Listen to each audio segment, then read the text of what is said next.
Herd Hierarchy, top 10 NFL power ranking going into week 15. Ladies and gentlemen, sorry this video is a little bit late. About 20 minutes ago, I was on the side of the interstate changing a tire. So a little out of breath here, but that didn't stop me from entertaining the masses. The whole time I was cranking, pause. The whole time I was moving that tire, all I could think about was my top 10. All I could think about was who was going to be number 1, number 2, number 3, number 4. So let's get right into it. Before we look at Colin's, let's look at mine. Boom. So this was last week. Crazy week. This is probably the craziest week as far as the ranking, as far as teams losing.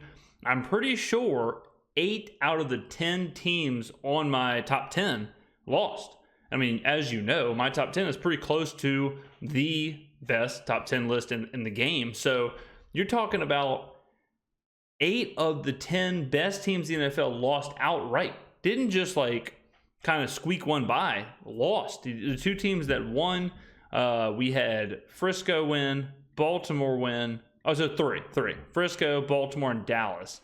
And Baltimore won in overtime against the Rams. So, you know, Philly got smoked by Dallas. Detroit loses another one. Miami with one of the worst losses I've ever seen. Kansas City loses. Patrick Mahomes loses his mind.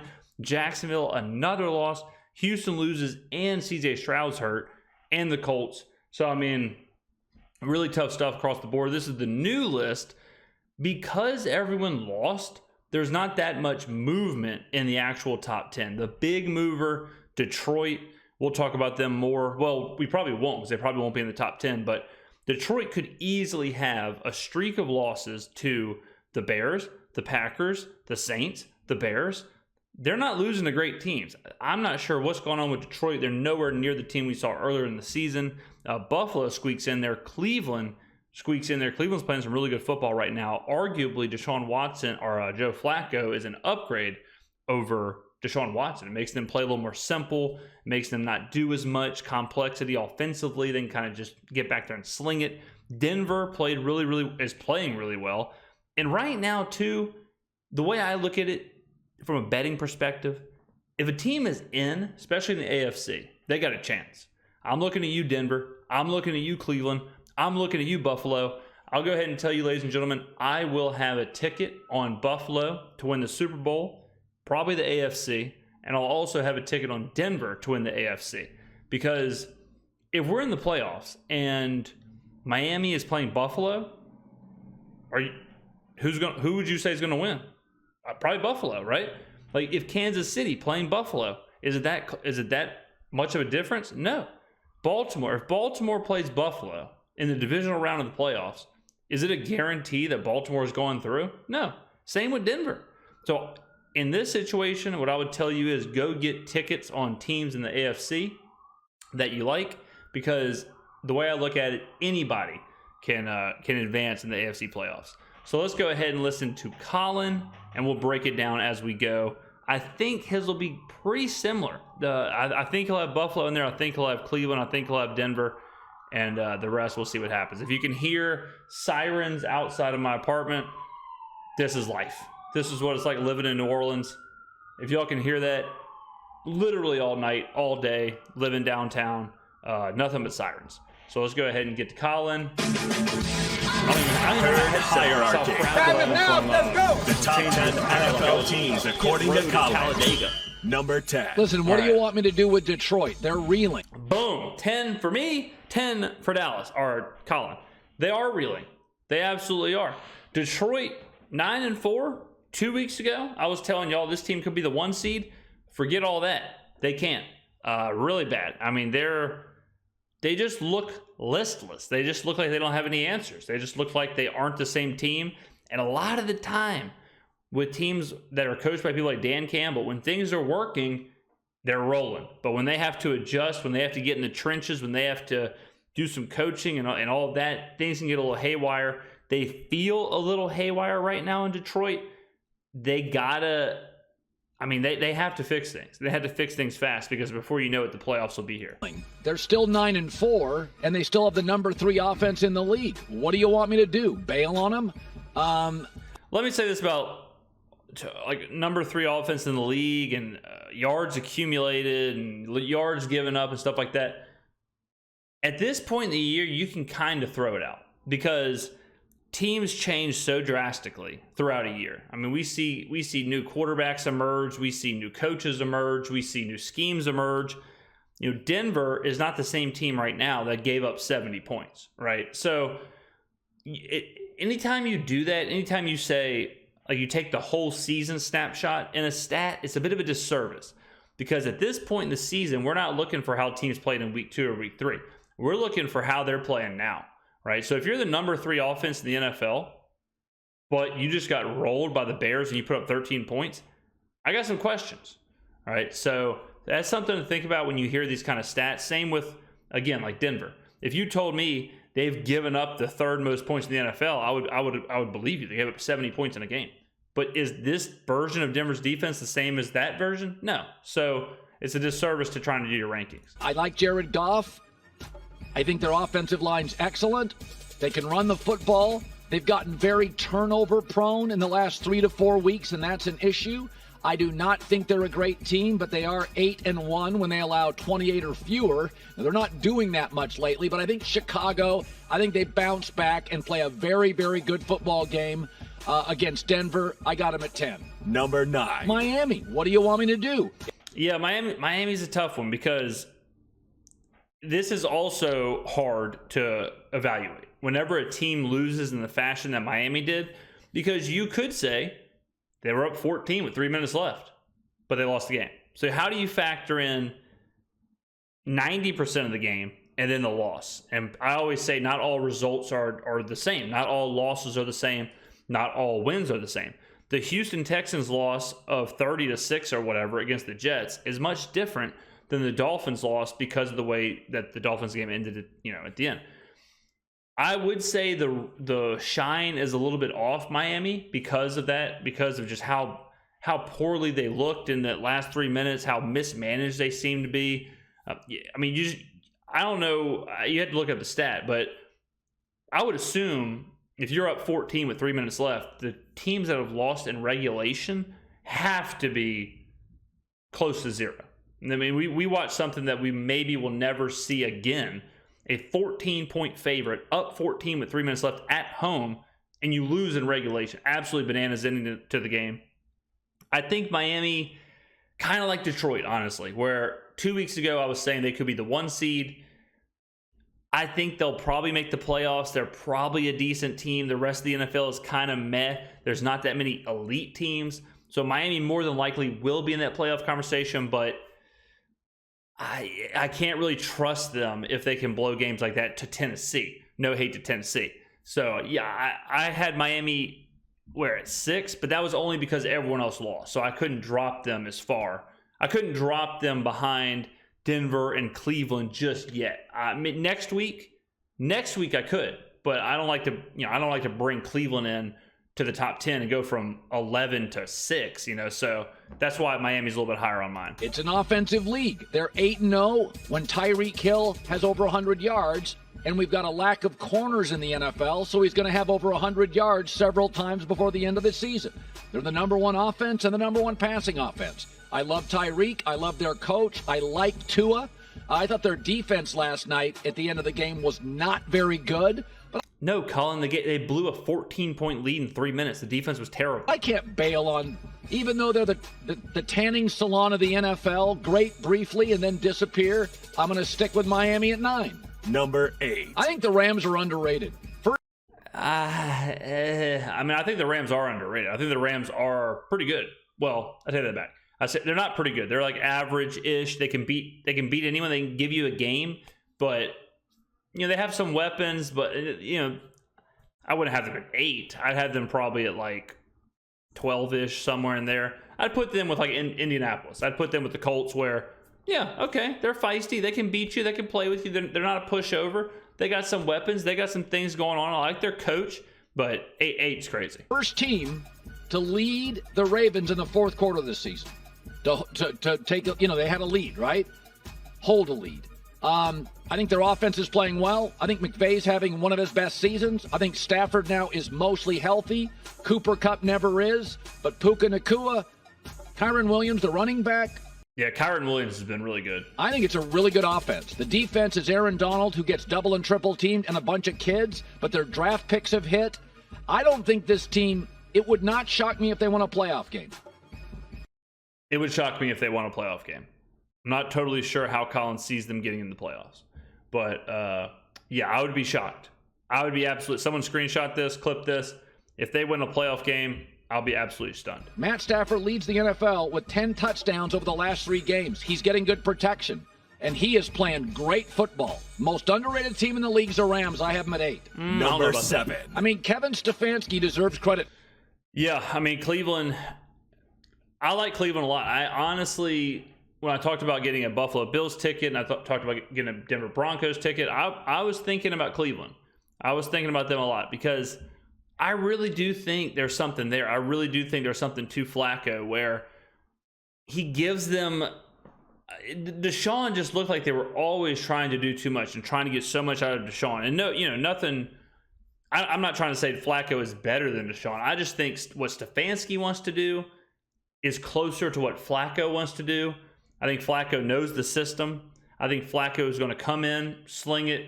They're going to be a very linear offense, and they're going to rely on their really good defense. And that's kind of what they want to do anyways, right? They want to be a linear offense, and they want to dominate with their defense. It's crazy they're in this position. I mean, you're talking about their 4th-string quarterback. They're on basically their 4th-string quarterback. Nick Chubb is hurt. Like, the injuries they've dealt with and the fact they're 8-5 now, you definitely got to tip your cap. I think they're good. I don't think this Flacco thing is a 2-week. I don't think Flacco is going to all of a sudden revert. I think he's found something. I think they've found something with him. I'd feel pretty good if I was a Browns fan. Right now, if they were playing tomorrow, I think I'd have the Browns over the Dolphins. Cleveland at 7. They've used 4 different quarterbacks. I can't believe how good Joe Flacco is. Yeah. I can't believe it. He was on the... Fun story about Joe Flacco. I was listening to Joe Rizzo, and radio host in Cleveland. Flacco had bought the NFL ticket to watch the games this year. He tried out to be a host on, I think, ESPN, and they told him no thanks. Or maybe it was Fox Sports. And they told him no thanks. Like, think about that. If they would have given him the analyst job, he wouldn't even have been available to start for the Browns. He bought the Sunday ticket. Like me and you. He was on YouTube TV watching all the games on his couch. A couple weeks later, he's slinging touchdowns. The couch. They're 3-1 against teams that currently lead their division. It's a really good football team. Oh, and something important about the Browns. They beat San Francisco. They beat the giant in the NFL. They have beat the best team. And you can say, well, it's a fluky situation, fluky win, no doubt about it.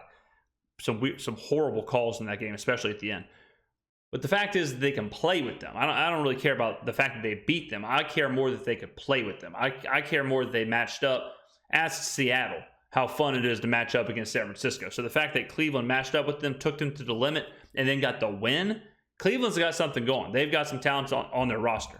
Now, with Joe Flacco, there's a ceiling. There's an offensive ceiling. But, I mean, if you watch that Jaguars game, they pushed those guys around for 3 quarters. Yeah. Cleveland at 7. It's not Number 6. Listen, Philadelphia's getting beat badly, but at least it's by the Niners and Dallas. They're not... Yeah, I mean, Philly, tough, right? Tough stretch here for Philly. I still have them ranked highly. I think 6 is crazy. I think that's way too far of a drop. I mean, they're still 10-3. It is kind of surprising. I mean, not for me. I was on the air saying that Dallas was going to win that game, and I bet on Dallas, and y'all know how it is. And I told y'all San Francisco was going to win that game. Horrible stretch for Philly. Philly is downshifting at the end of this really tough stretch in their schedule, and they're going to upshift come to playoffs. If you want to get a piece of Philadelphia to win the NFC or to win the Super Bowl, right now is the time to do it. This is their floor. They will rise. They will be perfectly fine in the playoffs. They'll be healthy. I would be buying Philly stock right now as everyone else is selling. Losing the schlubs. This is a good football team that's got some fatigue. Yeah. They play the Cowboys, and then the Chiefs, and then the Niners, and then the Bills, and then the Cowboys. And now they get a Monday night game, Seahawks, a bit of a break. I still think their defense has gotten exposed, but I also think huge snap counts in some of these games. Their defense is on the field too much because the offense is...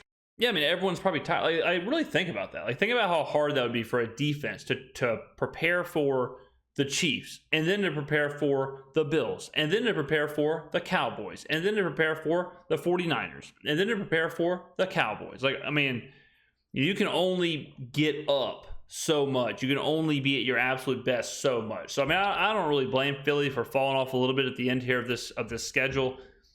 Again, I have no doubt in my mind they'll be fine come playoff time. Struggling. I think they right the ship starting with Seattle next week. Number 5. Yeah. Buffalo. Yeah, listen. Yep, I like them. Buffalo's coming. Pause. Buffalo's coming. They are ready to roll. Buffalo's awesome. I think this team, if they get in the playoffs, they will do absolute damage. Absolute damage. Joe Brady, I'm not saying he's a better offensive coordinator than Ken Dorsey, but he's got Josh Allen playing real good. And you know how the Bills are. When Josh Allen's playing real good, that means they're playing real good. Buffalo, listen to me now. Buffalo could win that division. If Miami keeps falling and Buffalo keeps rising, this team can win the division and this team can host a playoff game. So this is the time. This is probably the time to buy in on Buffalo. And I have bought in on Buffalo. Again, what am I supposed to do? They have arguably the best athlete in the world playing quarterback, and they are 7-0. Could you imagine saying Josh Allen is the best athlete in the world? After a bye with Sean McDermott, who I've been highly critical of. I don't like the fact that Gabe Davis didn't have any catches. I don't like the fact they don't have a consistent run game. But, I mean, Josh Allen leads the NFL in total yards. It's just they're productive. He is a playmaker. And you get to this point in the season, you can't bury teams because they have a bad Sunday. In hockey, you always say a goalie who's playing at an elite level can carry you in the playoffs. Same in the NFL. If you have the best quarterback on the field, you got a chance. And if Josh Allen is playing at an MVP level, you could argue that Buffalo is going to have the best quarterback on the field in a lot of their games.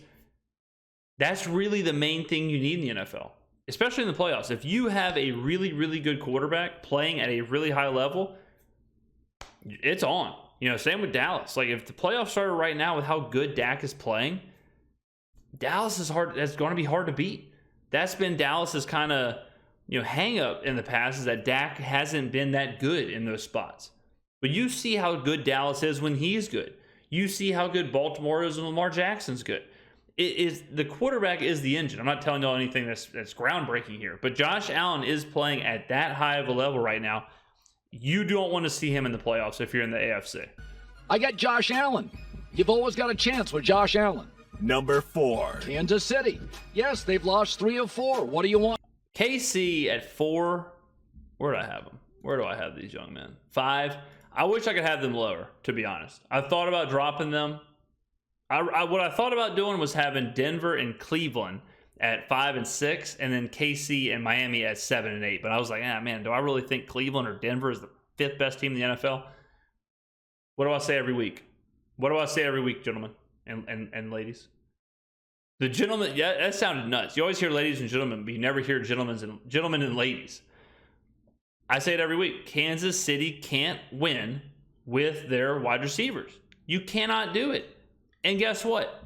They have 5 losses. They're not winning. They're not that good. Patrick Mahomes, I know fantasy football isn't everything. Sam Howell has more fantasy points than Patrick Mahomes. Newsflash. The Chiefs aren't that good. Do they have a good defense? Sure. It's 2023. Who cares? They're 8 and 5. So I really got nothing for them. I have them up on my list because of Patrick Mahomes, because of Andy Reid, because they were highly rated before this skid, and now everyone else is going on a skid. But I'm selling my KC stock. I've got no KC stock right now anyways because I sold it all a month ago when I was telling y'all that they can't win with those wide receivers. What want me to do? I think Rashee Rice has now established himself as a number 1 wide receiver. He's a kid, but he's good. Think so. The defense is going to get healthier. I do not believe so. Listen, they're a toe offsides from beating Buffalo. They're a bad call against Green Bay from potentially tying it up. It is a young team. There are growing pains, but they've got a very easy schedule going. That part's true. Denver and Kansas City's schedule is so easy. Denver's going to win 10 games. I'll go ahead and tell you all that. Denver and KC, you talk about some easy games ahead, especially with Justin Herbert's injury. So that part is true. they're getting to a very easy part of their schedule at a very opportune time. Forward. Patriots, Raiders, Bengals, Chargers, who now don't have Justin Herbert. Remember, Brady's Super Bowl in Tampa. Remember down the stretch, they got a scheduling break. They got some momentum, created some inertia. I think Kansas City's fine. And you know I always think the final 4 teams can win the Super Bowl. No. Here's what I think. Denver has just as easy as of a schedule. Who's playing better right now, Denver or KC? So Denver's not going to be in his top 3, but I think it's insane Denver's not on this list. Number 3. Baltimore, I move them up a spot. Okay. They didn't play. These are going to be the same. So we're going to have the same. We're going to have the same here. So obviously I had Philly. We swapped Philly and KC, but Baltimore, Dallas, and San Francisco is the proper top 3. Baltimore, even if they lose that game, they probably don't drop because of how bad the rest of the top 10 has been playing. So, but Baltimore is like a good example of the AFC. Do I think Baltimore is really good? Yes. Could I see Baltimore losing in the first round to Cleveland? Yes. That's just kind of the NFL right now. The NFL has right now 2 really good teams. Well, I think they have 3. I think Philly's up there too. But playing right now, Dallas is playing really good. San Francisco is playing really good. That's kind of it. You can't even say Baltimore is playing really good because of the Rams game. So, but this is probably the top 3, I would say. Particularly great against the Rams, but some of that is the Rams. Number 1 rushing offense. There's a lot to like about this team. I think Lamar Jackson has become a much better situational passer and much more patient than anybody. We'll see. The situational passing, he agreed, but he does have to perform in the playoffs. He does have to have some success in the playoffs. He wants to give him credit for. Flowers is a wildly entertaining and talented speed guy on the outside. I like the organization. I like Harbaugh. Their defense allows less than 18 points a game. I think Baltimore's a really good team and will end up in the AFC Championship. Number 2. Dallas. Never really loved Dallas. Same. I always say Dallas is, well, I've said it here. I've said Dallas is like the 5th best team. They're perennially top 6. Are they ever a threat? No. It's been like that my entire life. This Dallas right now is different.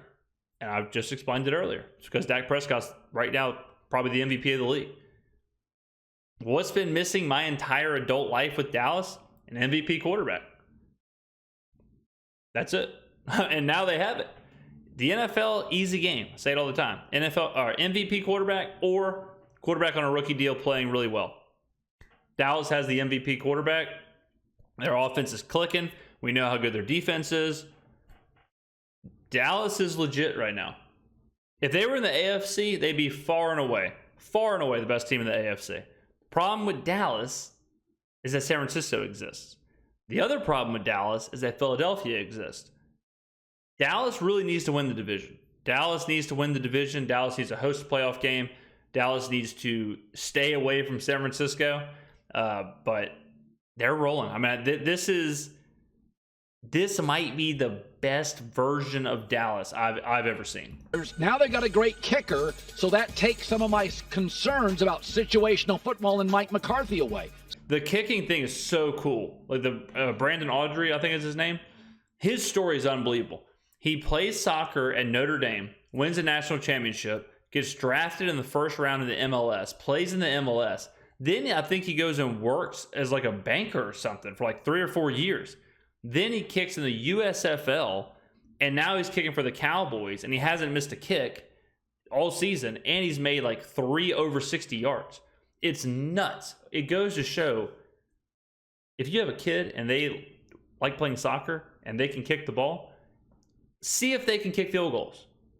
Really easy route. If you have a big leg and you can make field goals, trust me, you're going to make a whole lot more money kicking for the Dallas Cowboys or kicking in the NFL than you are playing in the MLS, unless you're obviously one of the best players. So, yeah, if you're watching this and you're a high school soccer player, go out there and try and kick a couple field goals. Send him out to kick a 58-yarder. That really that's a real deal there in Dallas. Yeah, that for sure. takes away a lot of those go for it, not go for it moments. Yeah, just send agreed. the kicker out and get 3 points. Yeah. And I also think their offensive line is a mix of old and new. Their receiving core, old and new. There's a lot to like. I think since the bye, they've been a different football team. You got to give Mike McCarthy credit, and I've always liked Dak, never loved him. This year, I love him. Agreed. Number 1. I mean, what are we talking about? I mean, They're this 17-0 are the Niners when Purdy, McCaffrey, and Debo are healthy, including the playoffs. 17-0. Team's crazy. I mean, San Francisco's crazy right now. Any team can beat any team, no doubt, but they're playing at a different level. They're playing at a different gear in this moment. The thing with San Francisco is, can they remain healthy? And they got to get to the playoffs. Like, they have to. They're peaked right now. They're playing at the highest level probably right now. So can they continue that, go into the playoffs with that kind of momentum, and then carry that through the playoffs? More than likely. So, we'll see. Similar to Dallas, they need Purdy to be good. They need good Brock Purdy. We saw with Jimmy Garoppolo. When they got good Jimmy, they could go to the Super Bowl. They could, sure. They got bad Jimmy, the offense kind of broke down. Purdy can be the same. They need good Purdy. If Purdy starts to fall off, then they may be a little closer to Dallas and Philadelphia. But right now, San Francisco's far and away the best team in the NFL. No, it is easily the best roster. Yeah. And Purdy now in his second year of starting games has grown. Oh, yeah. There's not a lot of criticisms here. No. There really Not isn't. San Francisco. I've even had to acknowledge with Brock Purdy, he makes too many big-time throws to not be considered a franchise quarterback. Yeah. I think at this point now, and they just don't. I agree. I think at this point now, you've seen Purdy. You can sit back and say he's got something. He's good. I think it's okay to say he's good now. So is he like a guaranteed all elite franchise kind of guy? I don't know, but I will tell you he is good. I'll tell you that Brock Purdy is definitely good. Maybe it's the system. I don't know, but they're just, to criticize San Francisco is insane. They're nuts. Ladies and gentlemen, let me know in the comments below where we got it wrong, where we got it right. Put your top 10 down there. Thank you for watching again. Thank you for waiting. Sorry for the late delay on this one, but Mans had to do a little pit stop. Thank you for watching. See you in the next video. Peace.